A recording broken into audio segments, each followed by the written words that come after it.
Bannerlord can be a brutally hard game. Often you're outnumbered and massive armies march against you.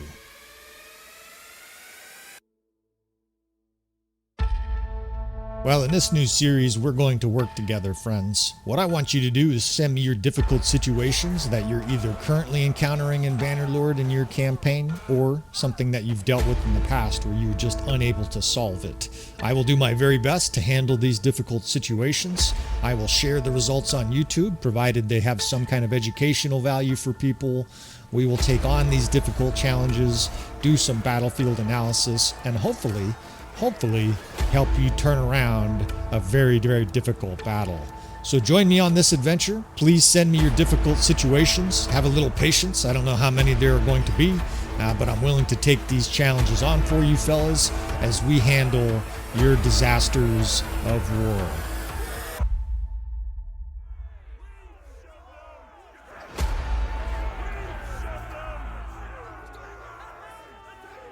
Alright, a few of the mods are a little different, but I think this should load no problem here. Let's go ahead and make our intro. Welcome back again, friends, to another episode of Tactical Enlightenment. Our YouTube channel is dedicated to all things Bannerlord related. We're going to put this fella's email up on the screen because welcome back again to another one of our Disasters of War episodes. These have been a lot of fun for me, and we continue to collaborate with you fellas. This guy reached out to me. He said he joined our Patreon. I appreciate that. Mr. Surgical Bomber here. I even appreciate your name, right? The FBI suddenly is listening into the channel. We're getting more likes and views and stuff like that, or maybe they're putting a thumb down. I don't know. But I like that. We got Surgical Bomber here. He says, I'm getting my ass kicked right now. The Western Empire has a huge force. My only home. I can't win. The layout is so weird. That is true. This is a weird city. I'm using the RTS mod and Strength and AI mod. It's no joke. Just 5 and 6 ranked troops everywhere. My squares melt and my archers are falling. Need big help. He also says he's using Valandian troops like Baron. He actually says Baron York. I like it, right? You're using some Valandian troops here. You're holding out against this despot Garious here. He's assaulting you. Let's go ahead and jump right into this. We're just going to go straight to the sim here, see what the AI does, and we learn a lot here, right? I know that seems strange. You're watching the AI. What do you actually learn? Of course, we're using our trained eye. Hundreds of sieges on the channel. I've participated in probably thousands of Bannerlord sieges at this stage. I don't think that's an underestimate. Now, this city is a strange city. We have had a subscriber repeatedly say that Ortysia, in this case, is actually better defended when it is tier 1. So we will see, we will talk about what he means. I think I know what he means, and we will sort of explore that firsthand. I think what he's referring to is the fact that the walls are shorter is actually a benefit, which probably seems counterintuitive to some people, but friends of the channel know that we're going to use our archers primarily in the courtyard. Now the AI here, the defenders have 2 catapults and they're focused on the tower. That's good, right? If you focus on the ram here, I want to mention this because a lot of times guys are like, destroy the ram. The problem is if you hammer the ram and don't destroy it, you've just used all your resources that could have been used elsewhere to do that, right? It's just smashing troops left and right. I like this catapult positioning here. I think we'll mount that when we do this defense the second time. And of course, that's how this series works. This first one, we're letting the AI defenders do their very best here, and we'll see if we can't better their results. Let me rephrase that. We will do better than their results here. Now, a big part of the failing of the AI here, of course, is putting troops on the walls. Not only are these guys in a maelstrom with the attackers coming from the outside, but they're being shot en masse. Or normally they would be. Where's the archers here? I don't actually see a whole lot of AI archers. Here they come. There's reinforcements coming up. It does look like the first wave of archers was killed, but that was costly, right? In order to kill that first wave of archers, the Allied forces here played a sadistic game of medieval Twister. Over here, just laid a bunch of carcasses on the walls, and those archers, obviously, the whole rest of the siege are not going to be participating. Now, I want to slow this down because this is one of the biggest failings of the AI and probably a lot of players. You can't defend the gate with like 30 troops. Earlier, I should have mentioned it, I was speed talking. The AI did not have very many defenders at the gate, and the result of that is a huge blowout, and the death spam represents that. Now, the worst part is that they had troops up here, while the fucking siege tower is destroyed. So, you want to talk about subpar defense right here. I don't know what the AI is doing here other than herding themselves into the central gatehouse here to get slain. The Western Empire is having a potluck here over the carcasses of the defenders, and this siege is basically already lost. You get that main gate blown open, and it's all over. Now, it looks like the defenders here have killed about 700. Maybe they'll kill a little bit more, but this siege is already over. Right? So we're going to definitely defend very differently, of course, than the AI is here. And let's let's save it for the second episode. We'll talk about how we're going to approach this defense very differently than the AI. Many of you guys already know, but we're going to continue to cover this. And I'll talk about a few points that aren't as discussed as far as siege defense. We'll just do a little bit of editing here. Right, we'll make that process as painless as possible for you fellas. Back in here. Now, before we start this siege, let's look to see if there's anything we can improve before the battle. I think it's a Sun Tzu quote that says something to the effect of every battle is won before it is fought, with the pretense of that being the idea, the concept being that if you have good preparation for a battle, you're more likely to win. Of course, it's indicating that every battle is chosen or is decided. That's not very accurate because you can change the course of a battle during the battle, but the precept is absolutely correct, right? You want to prepare for sieges. And in this case, I see a few things that I'm going to alter already. Now, this fella, Garious, surgical bomber, you really want some throwing weapons here. Even if they're middle tier javelins, there's no reason not to throw them, even though your character has very low throwing skill. You could still do 30, 60, 80, and maybe you're uncomfortable with javelins here, but at least your companions, right? At least it looks like some of your companions have them. I'm actually going to steal from this guy, and I'm going to change this banner. I don't know what other kind of banners we have here. That's a pretty good banner for him, but we'll use this guy as your infantry captain. We'll talk more about that when we get into the battle here. And this gal, a legendary Rumpai. That's like incredible. That's like one of the nicest polearms in the game, and she has 31 polearm skill. So this is clearly an area where we can make a dramatic improvement. In fact, this is a little bit like your 97-year-old grandma great-grandma has a Porsche, and she refuses to let anybody drive it. She's too blind to drive it anymore. There's no purpose for this character here to have this weapon. This is amazing. This is literally one of the nicest polearms you can get in the game. So what I'm going to do for you here, and you'll have to change this, brother, when you get the save game, if you choose to change this back, is I'm going to put this on your character. This is a very nasty weapon. We're going to use that. I mean, some guys are probably drooling just looking at that, and we'll give her a little spear. Remember, your crossbow, you want them shooting the whole battle, right? So she's got her crossbow, she's got her heavy quarrels. She's probably not even going to use that, right? So we want to have that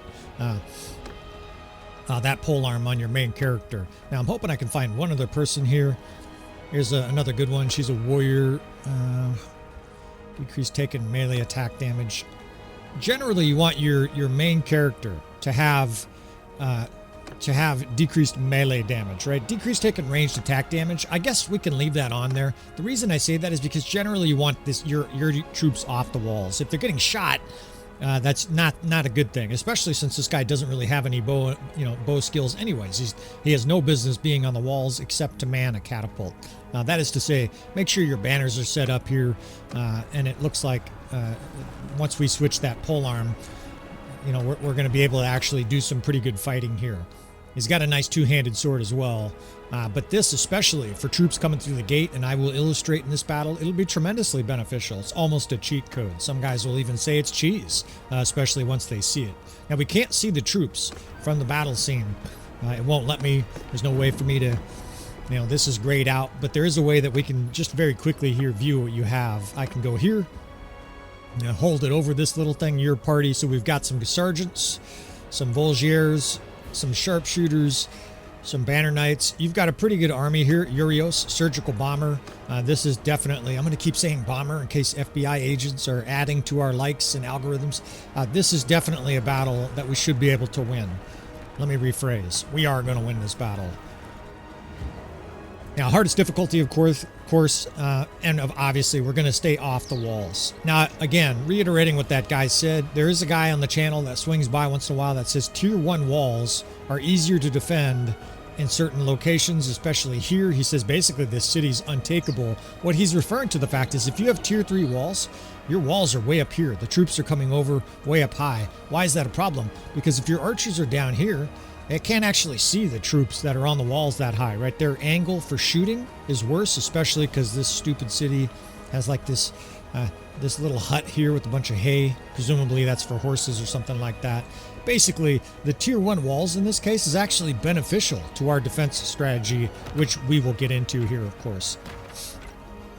Now we're going to run 4 crossbow divisions and 4 infantry divisions, and there's not a huge distinction here between infantry divisions except one little thing here. What I'm going to do is all of the infantry divisions except the 3rd division, I'm going to leave this blank, we're going to put shields on there. And what that does is it makes sure that the 3rd division is an attack dog division. You see all these guys of Volgiers? In fact, that's probably the division that you should be commanding.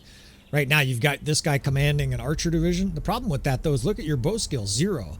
And when you look at this guy's perks, even though that's a great banner for you to have for your archers, plus throwing skill, plus damage by pole arms with your... None of these really affect archers, right? So we want to use your main captain here, Garious, surgical bomber, in that 3rd division, right? So we're going to put him into this 3rd division, and his perks now will apply to these guys. His banner is relatively useless, decreased taken range attack damage, but there's a lot of stuff in there that's going to help your polearm division. Now we're going to put these guys on ice. They're not going to like it. We're going to tuck them way back here because hopefully we're not going to use them. I think what I'll do is I'll demonstrate a situation where we would use them and how I would use them. But if we do this right, and we're probably going to do this right, we're not going to need those guys at all, right? All right, so we've got 3 other divisions here, and we're just going to either make squares or shield walls. What I mean by that is this is okay. That shield wall is okay, but it's preferable that no guys are visible here. There's 2 reasons. I'll explain. If your guys are right here, the enemy will come down to attack them, right? The enemy's going to come up the walls here, and it'll attack them, and it'll get bottled up right here, right within the sights of our archer divisions, right? We have 1, 2, 3, 4, 5 divisions. I'm going to shrink 2 divisions here, and I'll explain in a second. Let's do a powerful 7th division. I'm coming up with a little plan here, and then I'll show you it on the battlefield, and then a smaller and powerful 8th division. Let's do about 32 guys. All right, now all of your crossbow you want to put in line formation. In fact, let me see. I'm going to leave the 6th division in regular formation. What I mean by that is I'm just going to select their unit and drag them out here. I think these dipshits are going to do whatever they want once the battle starts, and that's definitely not what we want them to do, right? We want them to stay right there.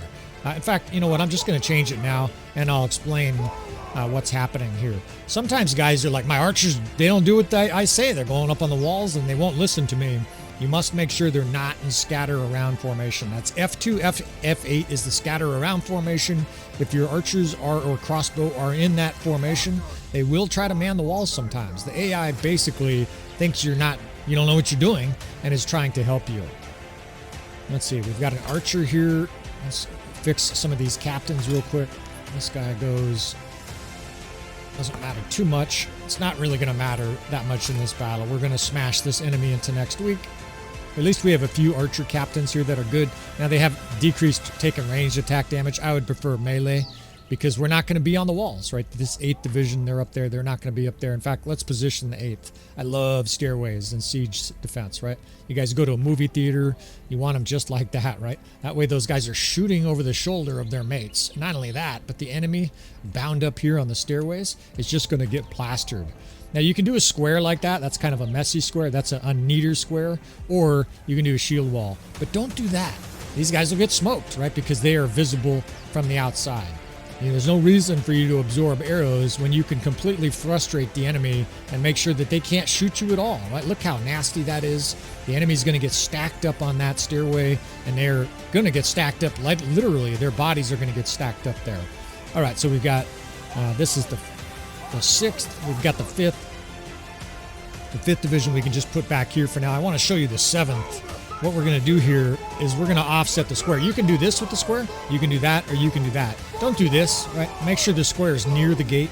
Now there's a couple ways you can do this. You can have it right here and have the enemy sort of trickle around both sides. In other words, the enemy's going to try to come in and they'll come around both sides. I would prefer it that wherever you have your best troops, in this case the 8th and the 7th, you offset it slightly to that side. So what we're going to do is do it like that. That way the enemy kind of comes around my little flag there, and they're going to get smoked by these crossbow. Now, a couple critical points here. Do not put your crossbow like this. If you do that, the enemy will come in and attack your crossbow. In fact, we may simulate that in this battle just to show you kind of what that looks like. What we're actually going to do is put these guys in a shield wall, and that's complicated, or at least there's a point there I need to explain, and then we're going to put them like that. The reason you're doing that is to maximize firepower. These guys are elbow to elbow, and every single guy here can shoot. Now, except these 3 or 4 guys at the back, but that's okay. All right, so then we have what? One other division, right? We have this 3rd division there in reserve, and this 5th division is militia and weak archers. Let's just put them way back here. They'll help a little bit. These guys will shoot, you know, they'll kind of plink their bow occasionally at the troops on the walls and stuff like that. These fucking buildings, though, are going to minimize their effectiveness. That said, these are militia. You don't really want these guys shooting, right? They're shooting, if they're up here, they're not doing that much damage. This is high level crossbow here. These guys are going to kill quickly. All right, the last thing to consider here is your catapults. I'm actually going to move this to here. Now, I like this one, right? We're actually going to try to man that catapult. There's one other thing I want to do once we start the battle. I'll show you that once we get started here. And I want to observe if any crossbow are being disobedient. If they were, right, say these guys were taken off to the walls, you want to tell them line formation and then tell them where you want them to go, right? In other words, you've got to change their formation. If they're just running off, more than likely you don't have control of the troops, i.e. you're a vassal or you're a mercenary and somebody else is in charge of them, or they're in scatter formation. Put them in line formation. Now, another clarification here. You see this nice sturdy shield wall? We told these guys shield wall. This is the 7th division. They will very happily sit in that shield wall, even if there are enemies coming through the gate. We want them to shoot. The reason they're in a shield wall is so that they're close to the enemy and packed in tightly there. Now, what we're going to do here is very quickly, 721-716. It's like a phone number. And the reason you do that is so that, I don't know why a few of them are still holding out their shield. They no longer are holding in a shield wall. If you leave them in a shield wall, they will stay in a shield wall, which means not shooting, right? We need those guys shooting. Now, we're getting troops killed already. That's happening because these catapults sometimes are pretty vulnerable. The locations, it depends from city to city. You're just going to have to get a feel for it. I definitely want control of this, boys. Look at this giant pack group of troops out here we can destroy. Just fizzes the whole screen. Now, where's the siege tower? The siege tower is way out there. We may try to destroy it eventually, but right now we're just trying to inflict casualties. See if we can't get you a level or 2 here, Urios. Right, your siege weapons for sure is one of the best ways to power level units early in a Bannerlord campaign. And that's it. This keep siege is over. Now, it's over so bad that I'm probably gonna... Yeah, see, it's kind of vulnerable up here. This guy demonstrates. Thank you for demonstrating for today's episode, buddy. Generally, what I recommend if guys are getting killed is both do what I'm doing here, where you duck, and also make sure your dipshits are loading stuff for you. And then at the last second, run up and fire your catapult. Make them do all the work, take all the arrows to the face, and then you yourself stay safe. Now, let's do a very quick tutorial here on the catapult. I'm going to do this kind of slow. That little red... line there, I can make it go up and down. You see how it's getting closer to my helmet and getting further away. That's the distance of the catapult shot, right? Guys still don't know this. Of course, new players probably definitely don't know this. So you're in charge of where that goes, right? Oops. We're going fast forward here. So you can shoot it closer or you can shoot it further, and obviously left and right is pretty self-explanatory. Now, notice I'm not worried about killing the siege tower or the ram at all. I'm just not worried about it. We've got juicy troops here for you to gain a few levels. Kaboom. And it's just going to go fizz, fizz, fizz. In fact, we just got you a level. You're targeting clumps of troops. That's pretty self-explanatory. And that's why you're letting these guys load it. You see them getting smoked? Let these guys volunteer their heads for these arrow shots, right? Keep your head down. We still have a nice full health bar here and collect all the kills. Good job there, militia. You make yourself vulnerable. I'll come in here and steal all the glory. Plus your wife, if she's hot. Look at these guys. Oops. I was going to say this would work, except this guy, he really is a dipshit. And I mentioned earlier, you want to have some javelins. There's a lot of uses for javelins on Bannerlord. Killing stupid assholes is a very practical use. I'm going to get hit myself. Yeah, see, this is what I meant. These siege towers are not very safe, right? These archers here have us lined up pretty well. There's some guys down here we can hit. Now, these guys are juicy over here, right? I want to try to get a shot or two. We saw this in the first little tutorial there, right? When the AI was doing its thing. That shot was a little short. We're going to take one more shot here and then get down to the courtyard. Now, you want to wait until these guys load it. Don't expose your head until these guys get that shit loaded. Hurry up. You don't get this. This shit's mine. No. Sorry there, little militia. My shot. All right, now I'm going to get down. We're already below half. You can get a little cute with these episodes here. I don't need this guy to get killed and have this episode go sideways. In fact, we got our horse. It's almost like I whistled for it to come here. Thank you, bud. And I'll be perfectly honest, this siege is already over. I've done enough sieges on the channel that I know this siege is over, but I'm going to illustrate a few things here, show you guys a few scenarios of like what ifs, sort of try to help you with things that are potentially going to go wrong, right? Like when you buy equipment, when you buy maybe a complicated lawnmower or something, you'll get a troubleshooting section on it, right? We're going to basically have a troubleshooting section here.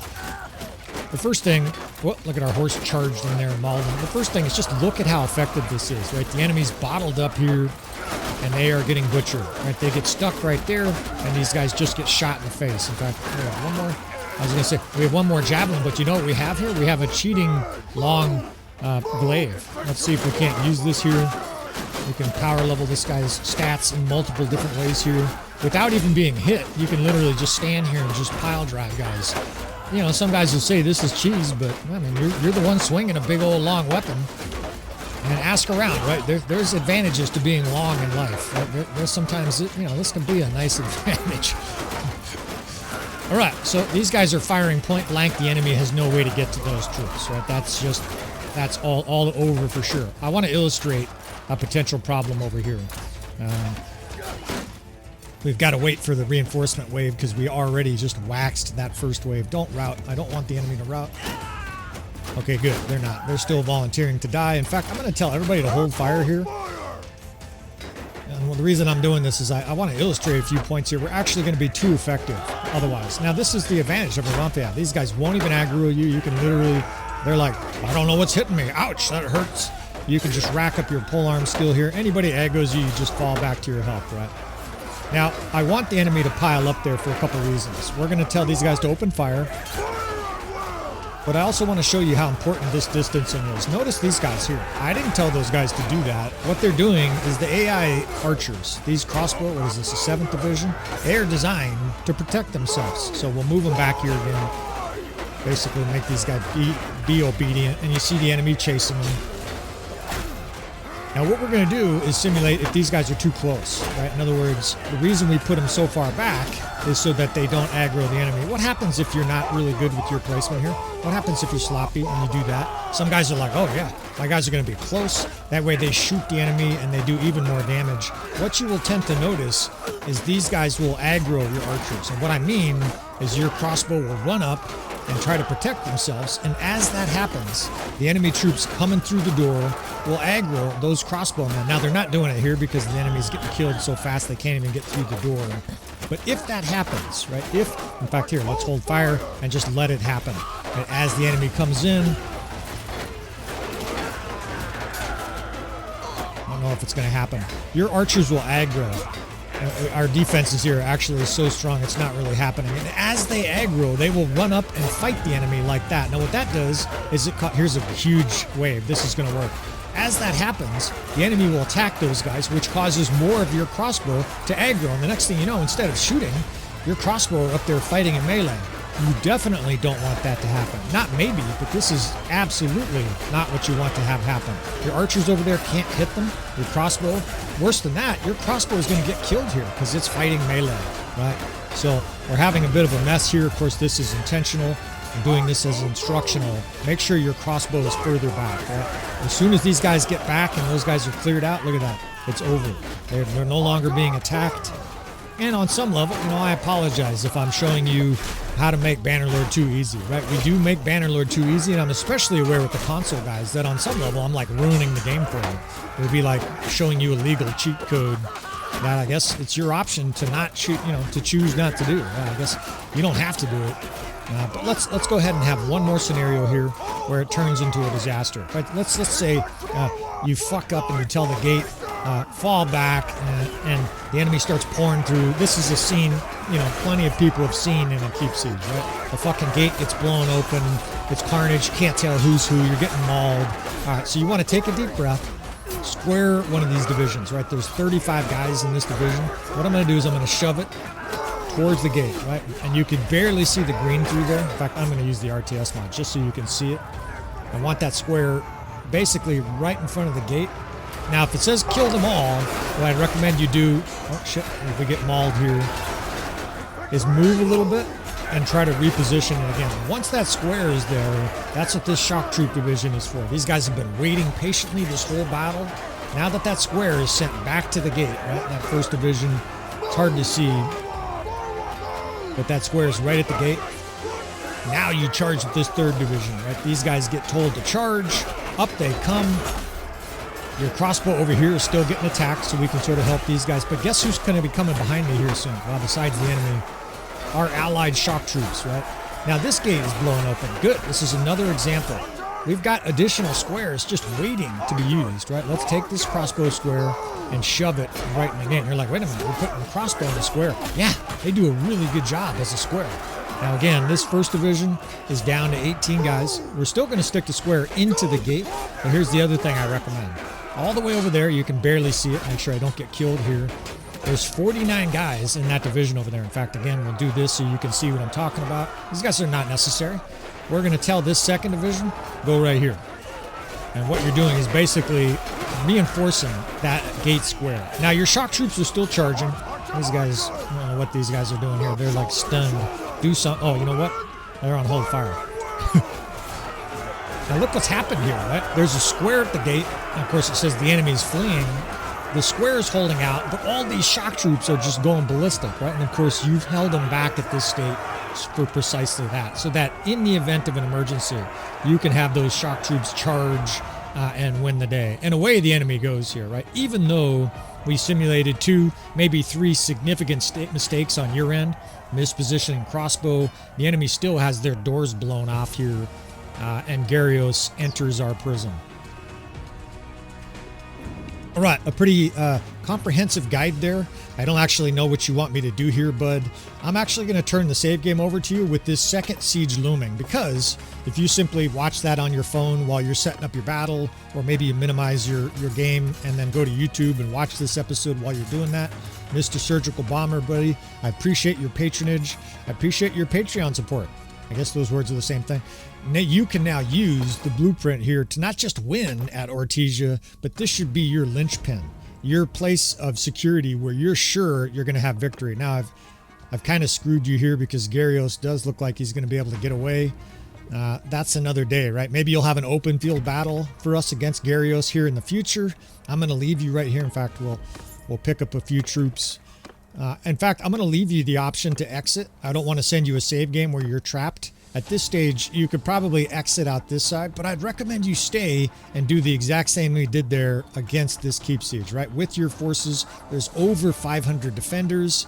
Build yourself some catapults. Use your polearm skill, right? Your newfound polearm skill here, and have a blast.